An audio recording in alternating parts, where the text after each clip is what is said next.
Right now, police are charging an 8th person now in that horrible and heinous murder of young Mahogany Jackson earlier this week. Ariana Robinson now is charged with felony murder and kidnapping. All this after one of the other suspects in this case, Jeremiah McDowell, was actually in court this morning. Our camera's there as he was facing a judge for the first time.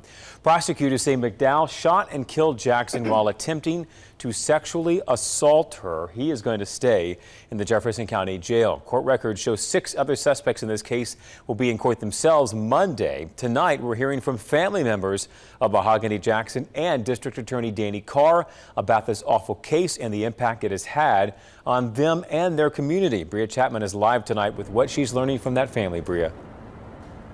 Yeah, Jonathan, like you said, awful is right. But Mahogany's older sister tells me she is at peace, but she still has moments where she gets very angry after hearing from officers that at least 8 people said and did nothing while her sister was being sexually assaulted, tortured, beaten, and then eventually shot and killed. But they tell me they will not focus on that. Instead, they will remember Mahogany and those happier times they had with her.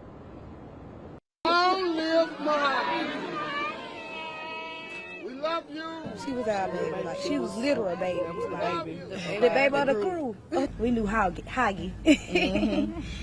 MJ. That's how Mahogany Jackson's siblings and cousins say they will remember her. They tell me she was the life of the party who always knew how to stand up for herself. And her family says she did that to the very end. My girl did what she did, told us what she was, helped us out. I'm so proud of her. That's like one she thing. did something then. She did something then. So I'm glad because I'm glad she was on her toes. Probably would have been just lost. Thankfully, her sending her location helped police bring suspects into custody. And now those suspects are facing charges for what officials describe as horrific, even barbaric acts. And some of those things depicted were so bad, her big sister was afraid to see her. I was so afraid to see what she looked like, knowing what happened.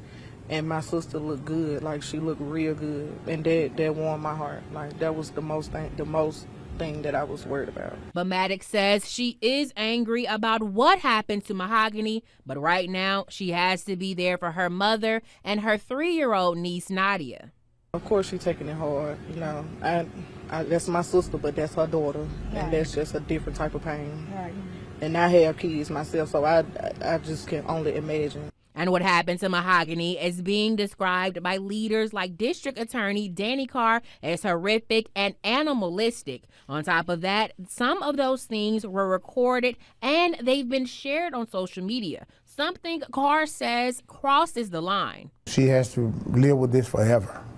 And there's some aspects of this situation I know that's devastating to their family. But then to see it reenacted on a video, it almost places you there.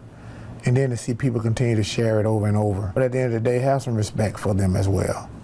Have some respect for the family. Have some respect for Mahogany. Yeah, Mahogany's family tells me they want to thank the public, all of their help in trying to bring Mahogany home. They say they are so grateful for that, and her family plans to lay her to rest next Saturday. And again, 8 suspects are being held in the Jefferson County Jail with no bond. Reporting live in Birmingham, I'm Bria Chapman, WBRC, Fox 6 News on your